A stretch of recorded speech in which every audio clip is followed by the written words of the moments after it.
প্রথমত মহান রব্বুল আলামিন লাখ লাখ আজকে এটা একটু আপনি জানেন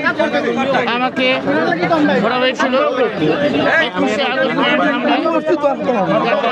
আমাদের দেশনেত্রী বেগম মাননীয় প্রধানমন্ত্রী বেগম খালেদা জিয়ার নামে এবং জনাব তারেক রহমানের মিথ্যা সাক্ষী দেওয়া হয় যেহেতু তখন আমি কোনো মিথ্যা সাক্ষী দেইনি তখনকার তদন্তকালীন কর্মকর্তা যিনি কাহারাকন্দ এবং আরও অন্যান্য যারা টিমে ছিলেন তারা আমাকে বলেছিলেন আপনি যদি কোনোভাবেই আমাদের কথা মতো কাজ না করেন আপনাকে সবগুলো মৃত্যুদণ্ড দেওয়া হবে এবং উপরন্ত 10টা মামলা আসামি করা হবে এবং যতগুলো গ্রেনেড মামলা আছে সবগুলোর মধ্যে আপনাকে জড়িত করা হবে। সেটারই ধারাবাহিকভাবে দেখেন 10টা মামলা আমাকে আসামি করা হয়েছে এবং এখানে সিলেটের যেটার সাথে আমি বা গাউস বা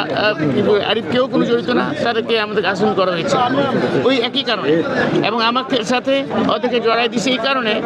আরিফ সাহেব মাননীয় মন্ত্রী এবং মাননীয় দশের মাননীয় হুইপ সাহেবকে জড়াই দিয়েছে যাতে সিলেটের সাথে একটা লিঙ্ক তৈরি করা যায়। তো আল্লাহর দুনিয়া অনেক বড়,